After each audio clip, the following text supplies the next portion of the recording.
IDFC bank में fraud हुआ था, वो फ्रॉड का किस्सा क्या था? हाँ, आईडीएफसी बैंक का जो फ्रॉड है वो अपने में, हालांकि वो बैंक बहुत तेजी से आगे बढ़ रहा था, लोगों को लगता है बहुत अच्छा बैंक है, इंटरेस्ट ज़्यादा दे रहे हैं, सब कुछ है।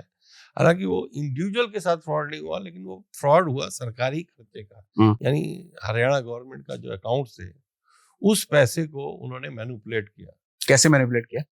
वो वहाँ के एम्प्लॉइज ने मिल के, और उसमें अभी इंक्वायरी चल रही है कि हो सकता है कुछ गवर्नमेंट एम्प्लॉइज जो हैं उनकी भी मिली भगत हो। भाई पैसा क्या होता है कि जो पैसा अलग अलग स्कीमों का, अलग अलग खातों का बैंक में रहता है, तो उसका रेगुलर ऑडिट और रिकंसिलिएशन होता रहना चाहिए। कई बार नहीं होता, पैसा डाल दिया, वो भी उनको तब पता लगा जब उन्होंने कहा कि हमारा ये पैसा जो है आप ये बंद करके खाता दूसरे बैंक में ट्रांसफर कर दो। तो उन्होंने कहा कि भाई ये तो आपका पैसा ही नहीं है खाते में।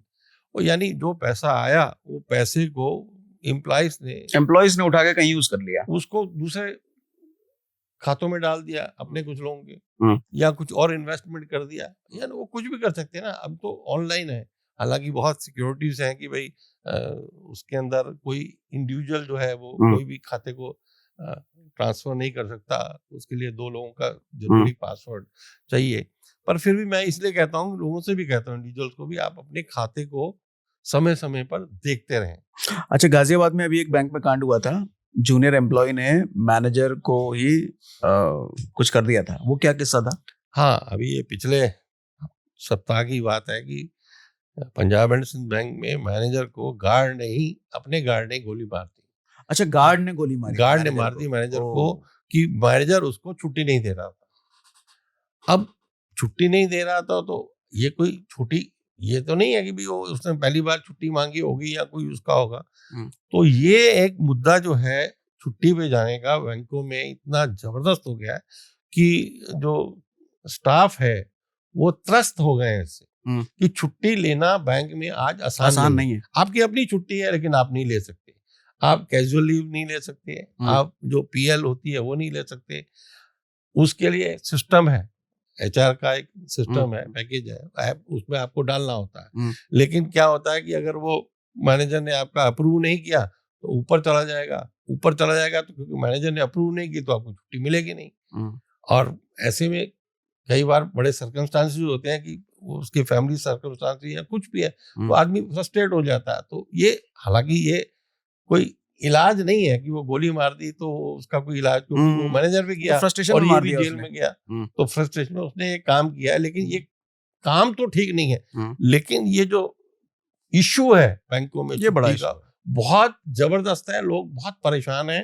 मतलब जो ऑफिसर्स हैं या ऊपर अधिकारी हैं जिनको पावर है छुट्टी सैंक्शन करने की, वो कहते हैं भाई पहले सिस्टम में नहीं डालना, पहले हमसे पूछो कि हम छुट्टी डालें कि नहीं डालें, फिर आप सिस्टम में डालो, फिर हम पास करेंगे। एक अभी पीछे एक किसी की शादी थी पर्सनल मैरिज के लिए, उसको कहा कि 15 दिन, नहीं 15 दिन क्या करना है शादी में?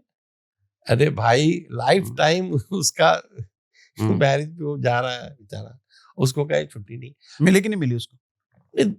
दे दी, रुला कर दिए ना। ऐसा में क्या है, देखो मेरा राइट है।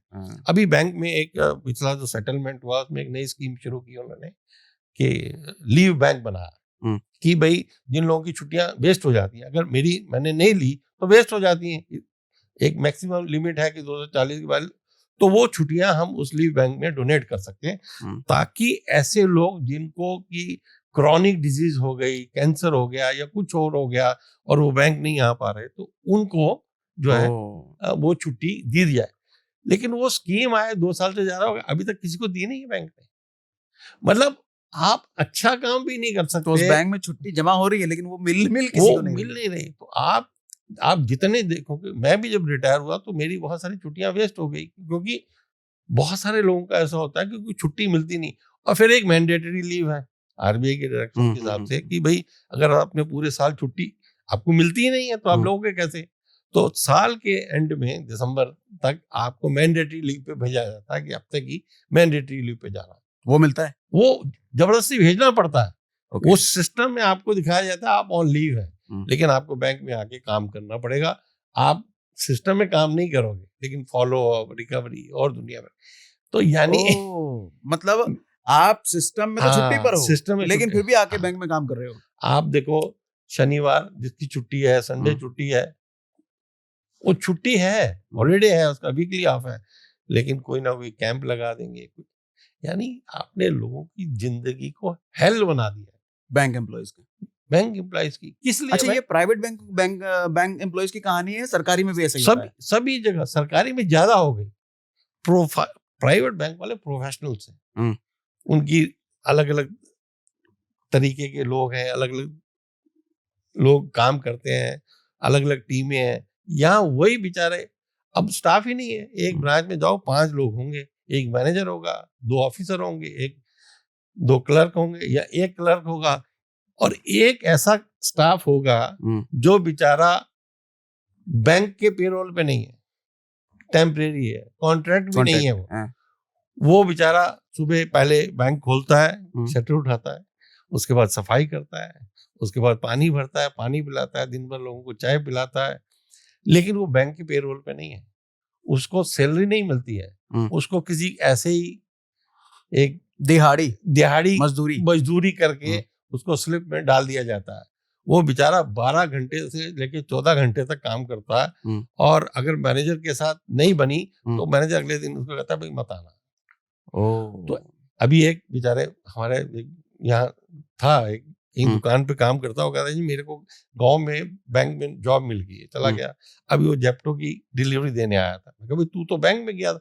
कह रहा जी वो मैनेजर बड़ा निकम्मा था, वो मेरे को 14 घंटे 15 घंटे काम करवाता था और परेशान करता था, मैं तो छोड़ के आ गया। यानी वो गुलाम बना के रखते हैं उसको। ऐसे मेरे पास रोज कई लोगों के, मैं जैसे ही वीडियो डालता हूँ लोग फोन आते हैं कि हमारा भी कुछ करिए। यानी वो सालों से बैंक में काम कर रहे हैं, लेकिन बैंक के पेरोल पे नहीं है। यानी आप क्या कर रहे हो भाई? एक ब्रांच में एक तो सब स्टाफ होना चाहिए ना, वो परमानेंट होगा तो क्या।